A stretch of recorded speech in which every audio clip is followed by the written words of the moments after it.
Primeira carta do apóstolo João, capítulo 4. Eu quero ler com você dos versos 1 até o verso de número 6.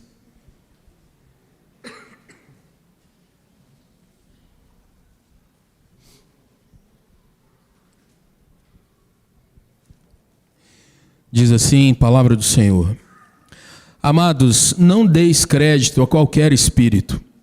Antes, provai os espíritos, se procedem de Deus, porque muitos falsos profetas têm saído pelo mundo fora. Nisto reconheceis o Espírito de Deus. Todo espírito que confessa que Jesus veio em carne é de Deus. E todo espírito que não confessa a Jesus não procede de Deus. Pelo contrário, este é o espírito do anticristo, a respeito do qual tendes ouvido, que vem e presentemente já está no mundo. Filhinhos, vós sois de Deus e tendes vencido os falsos profetas, porque maior é aquele que está em nós do que aquele que está no mundo. Eles procedem do mundo, por essa razão falam da parte do mundo e o mundo os ouve. Nós somos de Deus. Aquele que conhece a Deus nos ouve. Aquele que não é da parte de Deus não nos ouve. Nisto reconhecemos o espírito da verdade e o espírito do erro. Vamos orar.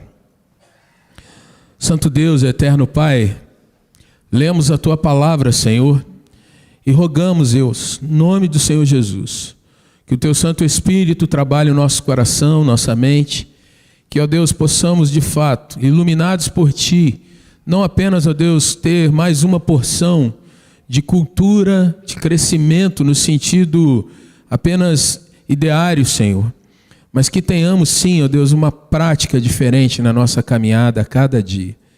Ajuda-nos, ó Deus, a viver o Evangelho do Senhor, porque, ó Pai, nós sabemos que os dias são maus e nós precisamos cada vez mais, ó Deus, ter a experiência do Senhor, a vivência no Senhor. E, ó Deus, sermos protegidos pelo Teu Espírito e de forma alguma, Deus, sermos até mesmo confundidos com o mundo. Ajuda-nos, nós precisamos de Ti. Essa é a nossa oração já com gratidão em nome de Jesus. Amém, Senhor.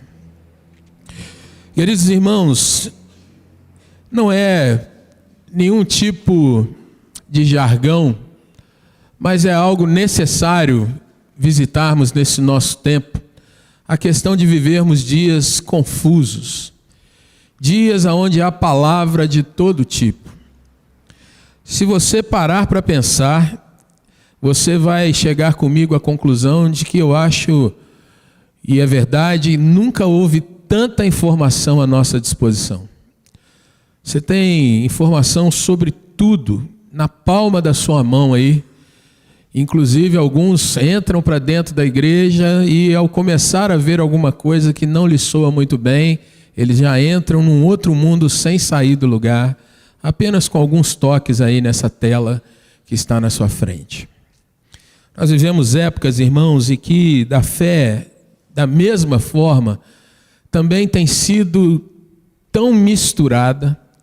Há tanta coisa que se parece com o cristianismo, mas não é.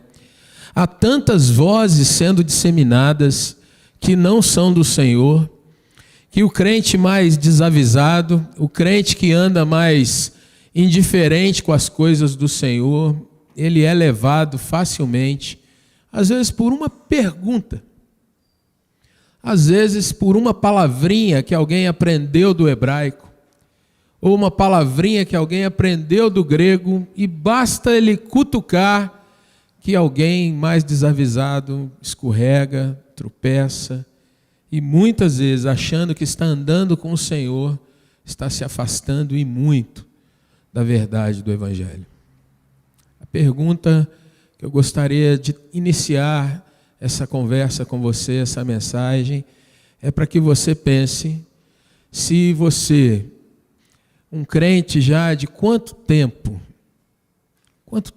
faz que você teve um primeiro contato, uma primeira palavra, uma primeira confissão do nome de Jesus? De lá para cá, querido, querida, você tem crescido se aprofundado? A sua vida tem se tornado mais segura? Ou vira e mexe, você se vê meio que perdido nessa jornada de fé? Essa pergunta, irmãos, deve trazer para o meu coração e para o seu coração um sentido de o quanto nós estamos seguros nessa nossa caminhada. O quanto você, de fato, principalmente quando você sai das portas da igreja, você tem andado seguro com relação à sua vida. Para que lado que ela tem ido? Se o Senhor, de repente, te chamar de uma maneira inesperada para você, qual é a direção, o rumo que você tem tomado? Gostaria que você olhasse para a sua Bíblia, porque o texto que nós vamos trabalhar, irmãos, ele apresenta algumas questões que são muito sérias e que eu e você, embora sabendo, às vezes nós negligenciamos. Irmãos, é comum cada um de nós defender que confessamos Jesus. Jesus é o meu Senhor, Ele é o meu Deus. Jesus é maravilhoso, Jesus é bom. Nós cantamos continuamente essas coisas.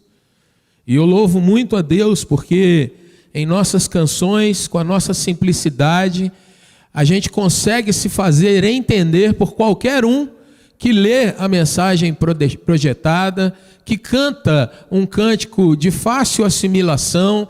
A gente não tem buscado questões que são de soberba ou de uma pompa que muitas vezes envolve um palavreado mais difícil, mas objetivamente cantamos a verdade da palavra de Deus. Mas é preciso que, além do cantar, a gente se pergunte sempre: tenho vivido isso? Faz parte da minha caminhada entender, viver que Deus continua sendo bom, que Deus continua sendo Deus. Eu entendo isso na minha jornada pessoal. Eu canto verdadeiramente o amor de Deus por onde eu passo, ou eu canto o juízo de Deus por onde eu passo? Eu canto verdadeiramente o amor para alguém que está em conflito, ou eu canto um amor que apenas eu vivo e não importa quem está ao meu lado? Quero continuar caminhando, irmãos, ainda sem entrarmos no texto, mas trazer para nós que no meio dessa confusão dos nossos dias, se tem algo que a gente precisa sempre ter no coração, é que o cristianismo, irmãos, é uma religião construída sobre a revelação de Deus. Deus se revela a nós. Se revela a nós de forma objetiva. Deus não é um Deus que se esconde, ao contrário. Deus vem, fala com o ser humano desde a criação, mostrando quem Ele é, como o ser humano deveria se relacionar com Ele. Deus mostra, irmãos, não só a nossa natureza, os nossos questionamentos, as nossas lutas, como Ele mostra cada dia como nós vamos nos desenvolvendo, e Ele mostra o final de todas as coisas. Cristianismo, irmãos, para quem gosta de um mistério, quem gosta de alguma coisa do tipo, só os iniciados é que podem ter acesso a isso, o cristianismo é uma verdadeira frustração. Porque ele mostra para nós como a história vai terminar. Ele mostra para nós, irmãos, exatamente o tempo que nós estamos vivendo. Ele é construído sobre a palavra de Deus, e essa palavra é registrada para que ninguém possa se dizer: olha, eu obtive algo novo de Deus que eu quero compartilhar com você. Só eu sei, vem comigo que você vai entender o que está por trás desse mistério. E isso é uma falácia, uma heresia, algo falso diante de Deus. E isso, querido irmão, deveria trazer para mim e para você o sentido de que esse irmão que sai do seu lado, ele pode ter tanto conhecimento quanto você, e você também pode ter tanto conhecimento como ele, porque o que nos torna cada vez mais conhecedores e praticantes da vida cristã é o fato de nós conhecermos a palavra do nosso Deus. E isso, irmãos, é maravilhoso, porque dia a dia você pode crescer sobre a revelação do Senhor. Ele pode dia a dia te direcionar e te dar segurança que tantos buscam nesse dia. Ele pode te dar paz, como muitos buscam e não encontram nesse dia. Pode trazer para o seu coração a quebra da ansiedade, a quebra do medo do amanhã, do que vem pela manhã. A palavra do Senhor, irmãos, ela tem afeição ao verdadeiro conhecimento. E louvado seja Deus por isso, porque você não serve um Deus que está escondido atrás de alguns símbolos, imagens, sinais que você vê por aí. Ele não está escondido atrás de nomes, grandes palestrantes ou coisa assim. Deus está plenamente revelado na sua palavra e na figura de Jesus Cristo, nosso Senhor e Salvador. Nessa manhã eu gostaria então de trabalhar com você rapidamente uma questão introdutória sobre a segurança que nós temos no conhecimento de Jesus Cristo. Querido irmão, querida irmã, quando nós olhamos para esse texto, nós vamos vendo algumas coisas sobre essa questão de ser seguro, ter paz, ter tranquilidade, que muitas vezes são levantadas no nosso tempo e que, se você está acompanhando desde o início, se eu não tenho segurança em Jesus, muitas vezes eu não tenho como dar segurança numa resposta, numa pregação, num testemunho do Evangelho para aquele que convive comigo, no meu trabalho, por exemplo, dentro da minha família, ou outra questão assim. Assim, baseado nesses 6 versículos, nós vamos trabalhar um pouco, irmãos, sobre algumas questões que o apóstolo João levanta para a igreja de sua época, para aqueles leitores que, tendo contato com ele, ouvem esse primeiro chamado, amados, queridos, como você vê no início do verso de número 1, e algumas questões sobre a verdadeira segurança que eu e você podemos ter na pessoa, no Senhor, na obra do nosso Deus Jesus Cristo. A primeira questão que eu gostaria de trabalhar com você, querido irmão, é uma advertência que ele faz aí no verso de número 1 desse texto que nós lemos. Uma advertência que eu e você precisamos ter sempre em nossa mente, todos os dias. Ele diz assim: amados, queridos, não deis crédito a qualquer espírito. Ou seja, num primeiro momento, não é qualquer um que chega falando sobre Jesus que você vai atrás e vamos nessa porque ele citou o nome do meu Senhor. Cuidado. Ele diz: antes provai os espíritos se procedem de Deus, porque muitos falsos profetas têm saído pelo mundo fora. Meus irmãos, quantas questões nós ouvimos durante uma semana? Quantas vezes você, preocupado com as questões do seu dia a dia, você não vai atrás de um conselho, de um entendimento, de uma palavra de conhecimento? Eu vou buscar um sermão de fulano de tal, porque ele é bom, ele fala muito bem, ele estudou demais. Joia, isso faz sentido até um certo ponto. Mas observa o texto, querido irmão, querida irmã, que João diz: veja a procedência dessa pessoa que fala contigo. Ele procede de Deus de fato? Ele de fato tem um passado, um background? Ele realmente é alguém que não apenas fala, mas de fato ele confessa e vive como um servo de Deus? Procedência da pessoa. É interessante que nos nossos dias, irmãos, nós pegamos coisas que nos ajudam sem ver de onde vem. E você, quando vai fazer compras no supermercado, não sei se você tem esse hábito, né? Mas o fato é que nos nossos dias é um hábito cada vez mais adquirido, repensado, vivido. Você já não compra mais qualquer coisa apenas no olhar. Você agora vive num tempo em que você tem na prateleira manteiga, margarina e uma outra massa agora que, se você não lê o rótulo, você leva algo trocado. Você chega no supermercado e tem lá leite condensado, tem mistura de leite, a embalagem é igual, a assinatura, a mulher mexendo a panela, mas quando você vai ver, não é bem aquilo que você queria ter levado.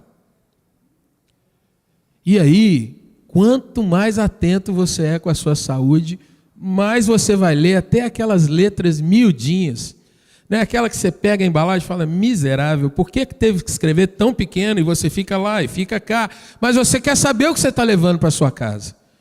Você ganhou uma expressão que é o chamado orgânico, que você pensa assim, essa alface aqui é diferenciada, essa eu posso levar que não vai fazer mal para os meus filhinhos.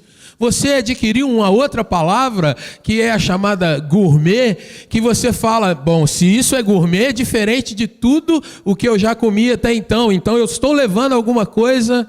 Querido irmão, e a sua fé?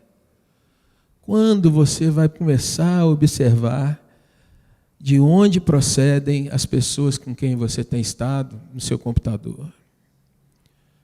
Ele é um pastor. É mesmo? Leia as pequenas letras. De onde ele vem? Pregou para quem? Ele congrega de fato? Qual a igreja dele? Ele serve ali ou ele é itinerante e vai para qualquer lugar repetindo as mesmas palavras? Esse homem é casado? Ele é casado com quem? A esposa dele é crente também? Ele vem de uma grande faculdade. E daí? Qual é o estilo de vida que ele leva? Ele de fato vive o que ele está pregando? Meus irmãos, nós não percebemos a procedência das pessoas e na nossa pressa, no nosso afã, muitas vezes nós estamos levando coisa estragada, não para a nossa mesa, mas para dentro da nossa alma. E João diz, provai os espíritos se procedem de Deus, porque muitos falsos profetas têm saído mundo afora. Querido irmão, querida irmã, esse texto que foi escrito no final do primeiro século, já diz para aqueles primeiros leitores que os falsos profetas estavam lá, andando o mundo afora. O que você acha que aconteceu com esses falsos profetas quase 2000 anos depois? Você acha que essa turma está parada lá no tempo de João? Ou eles estão cada vez mais experimentados, mais vivenciados e sabendo torcer o evangelho como sempre o fizeram ao longo das décadas e dos séculos? Querido irmão, João traz então uma advertência ao cristão nesse versículo. Não acreditem em todo o espírito. E eu queria que você manuseasse a sua Bíblia para você não pensar que eu estou fazendo uma apologia à nossa igreja, à nossa doutrina, apenas alguma questão assim. Mas olha para os tempos do Senhor que você vai ver que ao longo da história, Deus sempre ordena para o seu povo que eles fossem vigilantes. Abra sua Bíblia aí, Jeremias capítulo 29. Dê uma olhada o que o profeta diz no verso de número 8. Jeremias, irmãos, um homem que prega cerca de 450, 500 anos antes de Jesus. E nos dias de Jeremias, capítulo 29, verso 8, o profeta diz assim, porque assim diz o Senhor dos Exércitos, o Deus de Israel. Não era ele, Jeremias, que estava dizendo, mas era a palavra de Deus.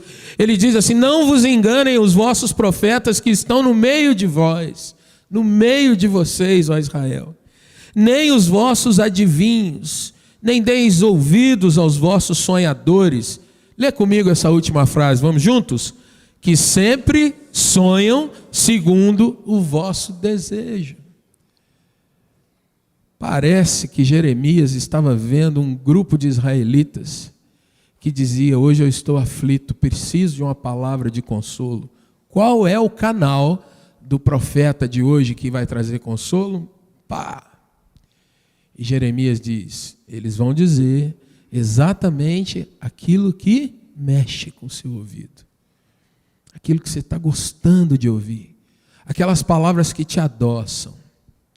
Vamos para frente, Novo Testamento, Mateus 24, versículo 4.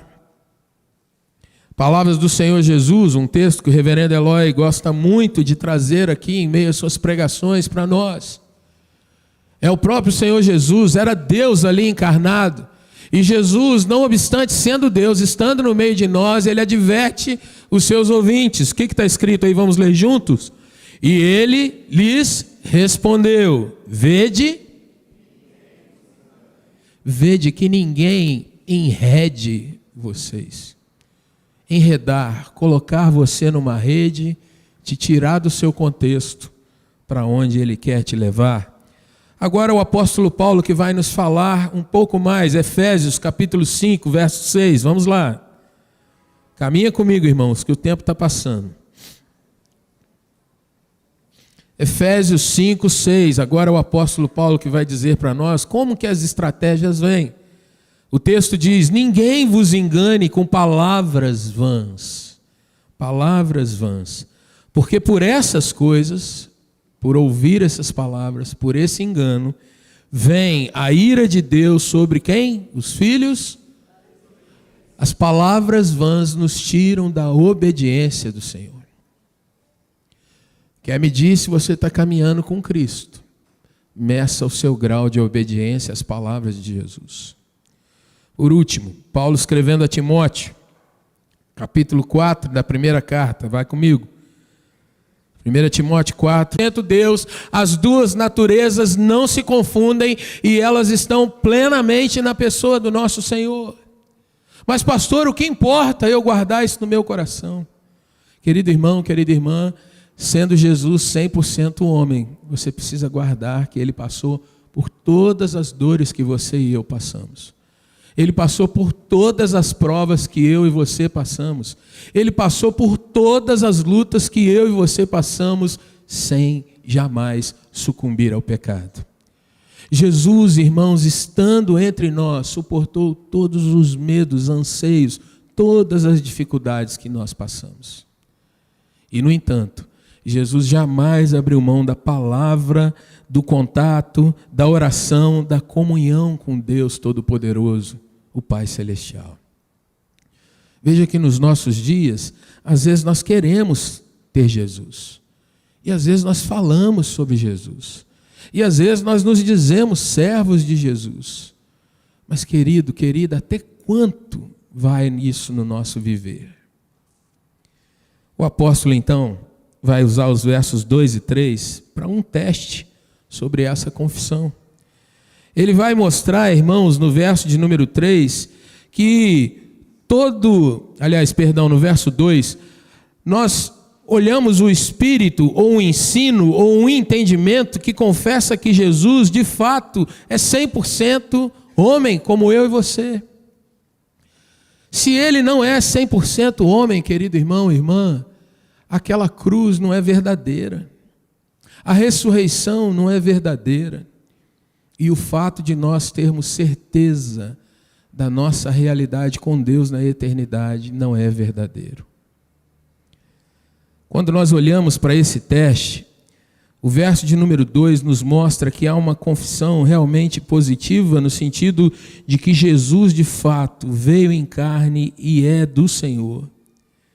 Mas há também uma confissão negativa que confessa que Jesus não procede de Deus de fato. E assim, irmãos, nós vamos vendo que o Espírito que ele chama aqui no verso 3 de anticristo, eles já ouviam sobre ele, eles já tinham um conhecimento do que estava acontecendo, mas aqui ele adverte que esse Espírito está no mundo e agindo no mundo. Meus irmãos, quantas vezes nós nos pegamos pensando sobre determinada dificuldade que estamos atravessando, pensando em determinada dúvida que nós carregamos conosco, não apenas a respeito do presente, mas do porvir.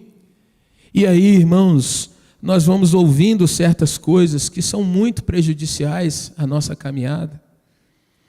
Nós ouvimos nos nossos dias gente que bate na nossa porta, dia sim, dia não, dizendo: olha, gostaria de compartilhar com você uma mensagem de esperança, você gostaria de ouvir?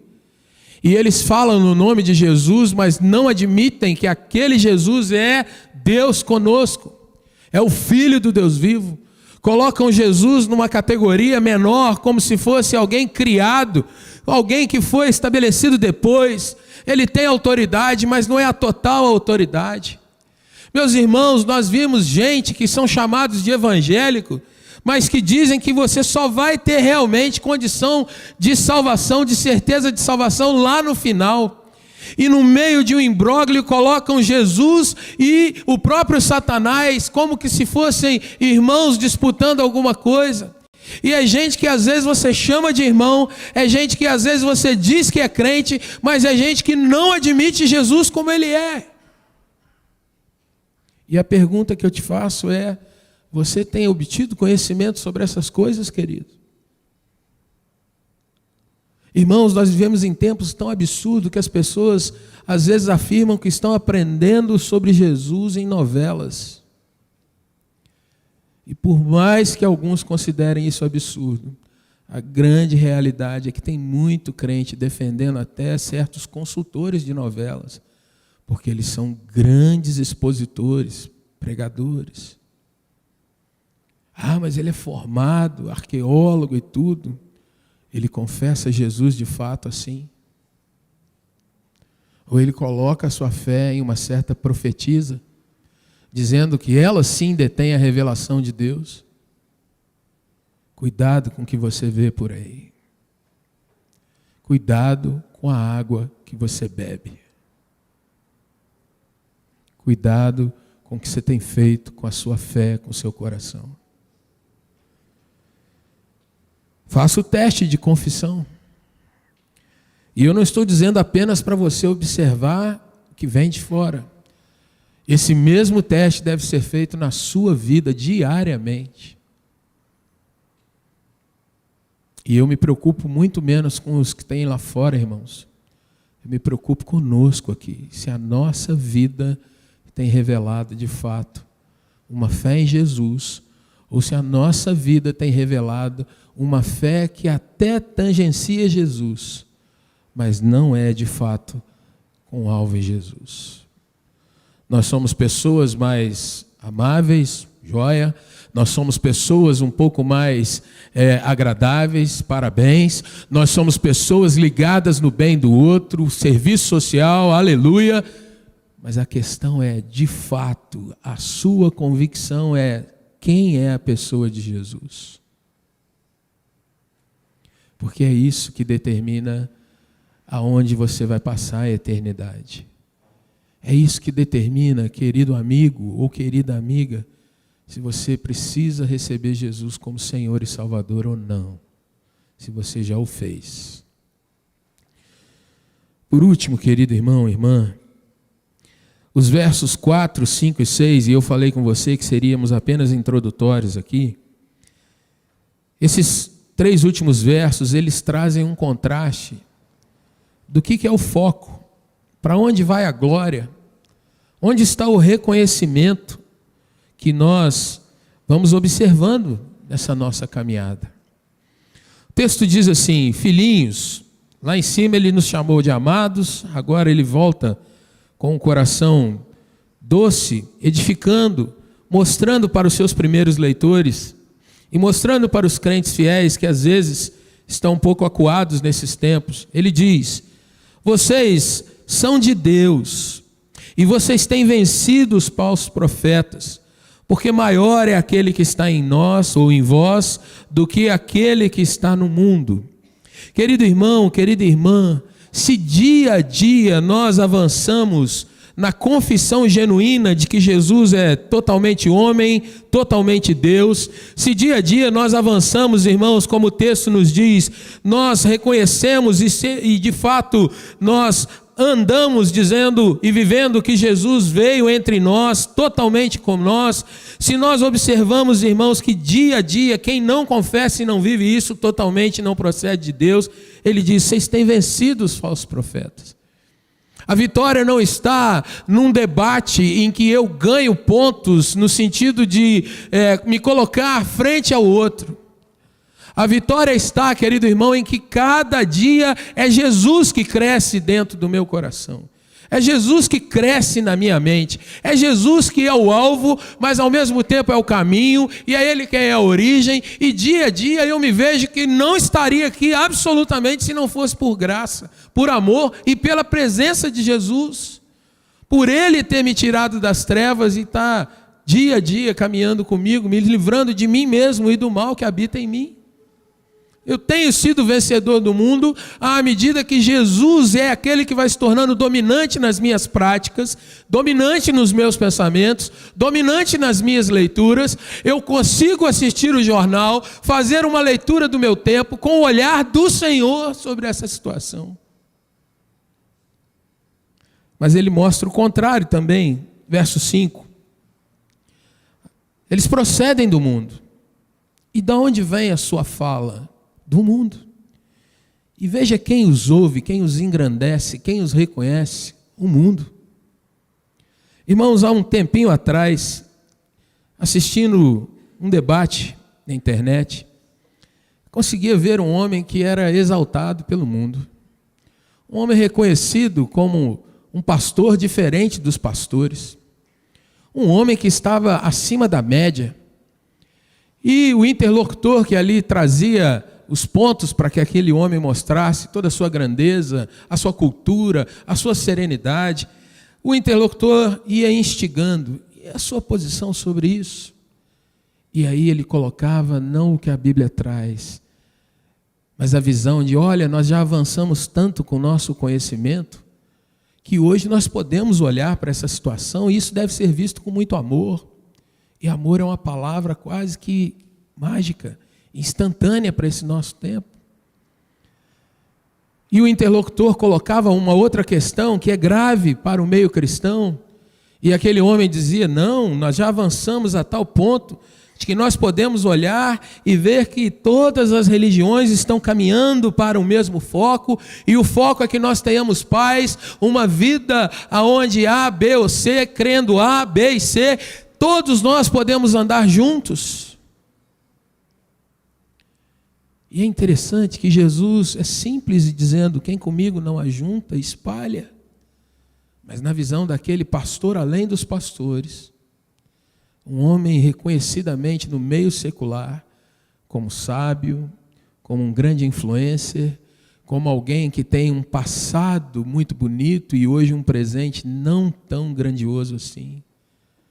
Mas ele é ouvido pelo mundo, o mundo o admira, mas dentro da cercania cristã, ele já não é mais quem era, embora influencie muitos crentes hoje ainda.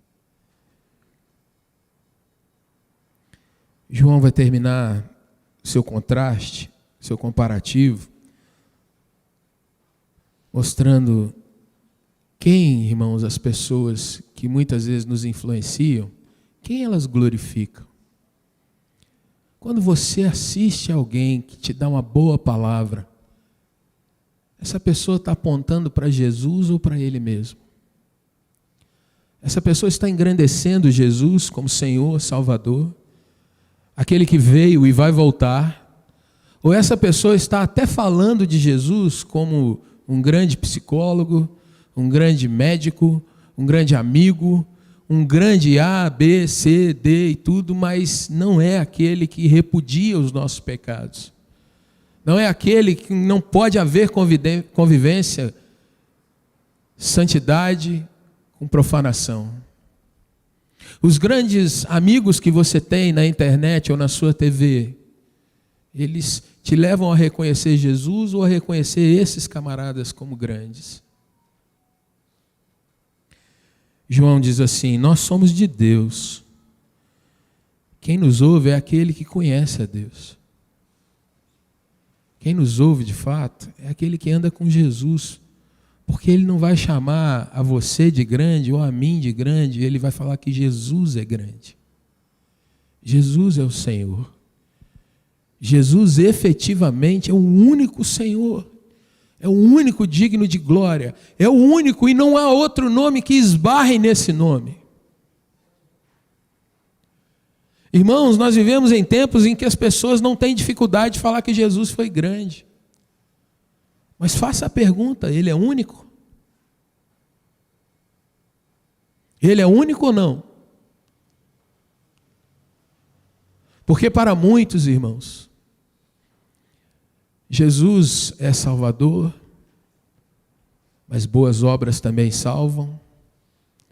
Jesus é Salvador, mas alguns que viveram uma vida bem asceta lá no Oriente, como Gandhi, por exemplo, podem salvar.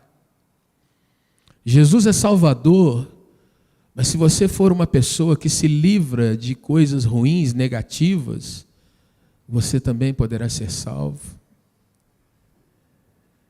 Aquele que não é da parte de Deus não nos ouve. E aí temos mais um parâmetro, irmãos. Quando você fala só Jesus salva, Observe se isso é uma palavra aceita ou não. Observe nos nossos dias se isso é algo de fato que faz sentido para as pessoas, ou é uma mensagem que vem adjetivada de um monte de questões, desde fundamentalismo, negacionismo, um exclusivismo antiquado.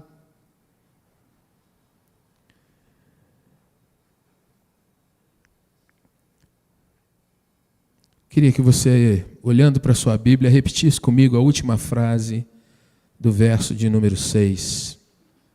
Vamos juntos? Nisto,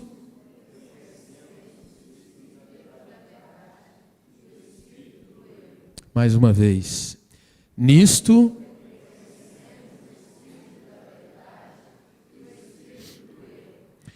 você reconheça o espírito da verdade e o espírito do erro.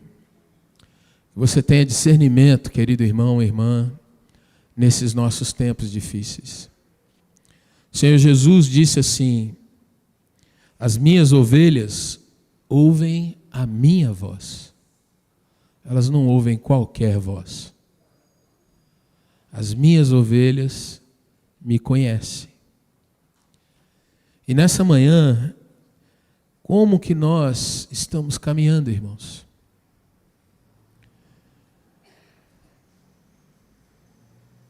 Se outra pessoa subir aqui nesse púlpito, talvez bem mais vestida, ou mais bem vestida. Se uma outra pessoa, querido irmão, querida irmã, subir aqui nesse púlpito e te falar coisas lindas que vão te emocionar e mexer com o seu ego, de repente dizer que você é tão especial, que Jesus veio morrer na cruz por você, porque senão não teria sentido. Onde estaria o teu coração? Se alguém subisse aqui nesse púlpito te oferecendo cura para a doença que talvez você tenha enfrentado, e essa pessoa apenas te disser assim: basta você dar uma palavrinha de adoração para mim, onde estaria teu coração? Na cura? Ou naquele que de fato é Senhor, que diz que no mundo você vai ter aflições? Pensa como tem sido sua caminhada. Não brinque com o Evangelho. Não brinque com o pecado. Não brinque, meu irmão, às vezes se achando mais crente que os demais. Você precisa olhar para Jesus, andar para Jesus e, de fato, responder diante de Jesus aonde você tem depositado sua confiança. Provai os Espíritos, provai os ensinos do nosso tempo, provai, testai, veja onde tem ido a busca por reconhecimento. Vamos orar. Nosso Deus e Pai, o Senhor sabe, Deus, como é desafiador falar do Teu nome. Porque é quando nós falamos a verdade no Teu nome, Deus, que o nosso ego geme, reclama, nos arranha e realmente, ó Deus, nos provoca.